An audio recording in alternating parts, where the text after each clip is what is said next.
All right, Nathan Brown of Big 12 Mafia here. Will the grant of rights lawsuit end in the favor of Florida State or the ACC? Look, neither of us are lawyers. We can't say yes. We don't know the ins and outs of where the ACC will counterpunch this from Florida State. But right now, especially, I'm hanging my hat on this, where it says that ESPN is not locked into paying the ACC past 2027. And when Florida State signed their grant of rights in 2016, it was with the understanding ESPN would pay to 2036. That's a pretty big, quote, misunderstanding that isn't quite misunderstanding as much to me as it is fraud. Well, yeah, it is different, isn't it? You sign a deal to buy a car, you drive the car for a while, and the bank comes back to you and says, oh, no, sorry, you missed it. On the back end of the contract, it says, we get to come back to you again to make you pay for another 5 years.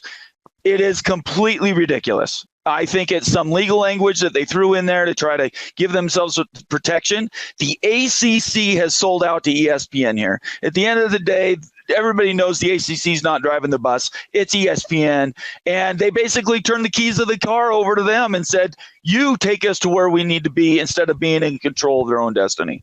Here's why I think that Florida State's going to win this thing, and it seems pretty obvious based on the information we've been given and the amount of points, the depth that Florida State goes with this lawsuit. But I want to take you back to what the Big 12 did when it signed its grant of rights with Texas and Oklahoma, that those two teams breached and had to pay to breach to leave the Big 12. It was so airtight. They signed this thing in the Northeast, where 65% of Fortune 500 companies sign on their massive contracts to keep it airtight. And the ACC tried to replicate that. And Nathan, they didn't do it right. This is incompetent leadership, similar to the reason the Pac-12 fell apart. That's what we're seeing from the ACC. Whereas the Big 12, Texas and Oklahoma didn't sue the league. They paid to leave. Florida State says, look, there are so many holes in this contract we signed that it doesn't hold up.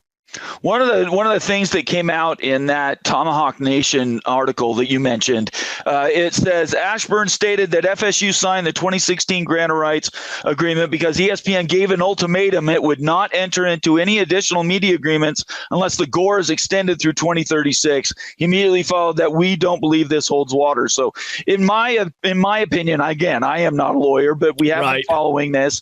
In my opinion, that what he's basically saying that is you're not guaranteeing us anything. You're basically laying out these goals, but they're not based on anything. They're basically just written on a whiteboard in some room, and we will hit these marks, and we're not going to guarantee how we do it. We're just going to, you trust us, and we will carry you there. And I think that's nonsense. I'm surprised that this has been the basis of gores going back decades. Yeah. And we might be looking at a near future where the gores go away, where you're doing contracts with individual schools with conferences, rather than dealing with these unwieldy contracts that, frankly, are making some promises that they can't deliver on. I love, too, the rhetoric from Florida State that they are the little man. That's the quote here. You mentioned Tomahawk Nation.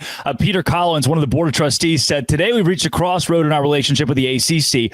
I believe this board has been left no choice but to challenge the legitimacy of the ACC grant of rights and its severe withdrawal penalties. They're playing the card of, this is a lot of money. We don't, this is unfair. We don't deserve to have to pay all of this. We are stuck in a contract that is holding us down. We're handcuffed by which is what a contract does, and playing the little man. That the big bad ACC is bullying Florida State into submission.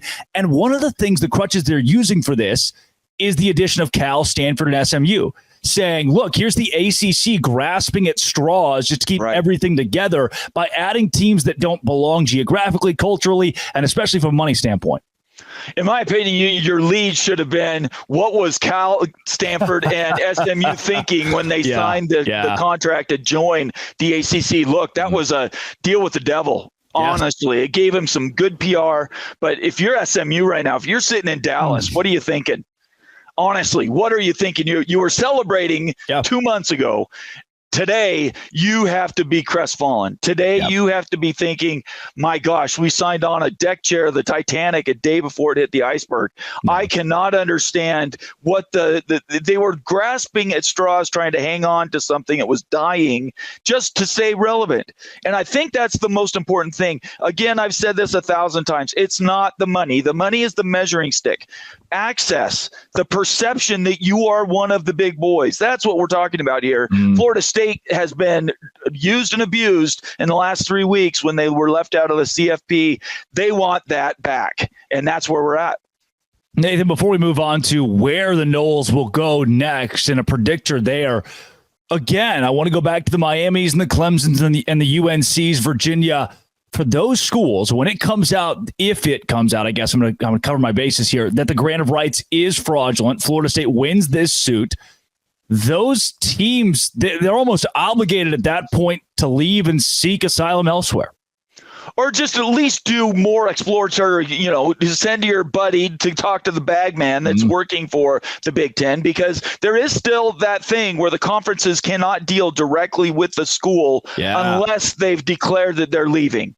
Right. There is some legalese in there. Otherwise, there's some trade. It's called traitorous interference, I think. And you can't do that. The ACC could sue the Big Ten for getting in there and talking to them on the back end. So they would need to form their own exploratory committees. They need to make a declaration saying we're going to challenge the Gore, and then they could go out and do whatever they want to do. And then the SEC or the Big 12, for that matter, can come in and say, hey, look, come in our car dealership. Look at what we can offer you. And it's going to turn into a beauty pageant. Yeah. Who has the best beauty, and where do you want to sign up to be with that? You mentioned the Big 12 there, which is a league that I didn't think would be in these conversations until Brett McMurphy just tossed it out there, which we have been talking, right. It's funny. We've had a lot of these conversations about what needed to happen for Florida State to get to the Big 12. Today, if I had to say yes or no, I don't think it's going to happen, but it's clearing up a bit for how it could, especially as it seems the SEC is coming off the table. Let's go there next. Nathan, right here on Locked On Big 12, part of the Locked On Podcast Network, your team every day. Today's show is brought to you by FanDuel. FanDuel is where I go to make money. It's my life. I look, bored in the afternoon, taking care of the puppy that I just got. A lot of energy, a lot going on. I sit and I watch sports. And when I watch sports, I elevate my game with FanDuel to be able to bet on sports. NFL on Saturday, great. Better opportunities at FanDuel. New customers get $150 in bonus bets with any winning $5 money line bet. That's $150 if your team wins. If you've been thinking about joining FanDuel, there's no better time to get in on the action. It's easy to use. There's a wide range of betting options, including spreads, player props, over-unders, and more. Visit FanDuel.com/lockedon to kick off the NFL season. FanDuel is an official partner of the NFL. Go to FanDuel.com/locked on.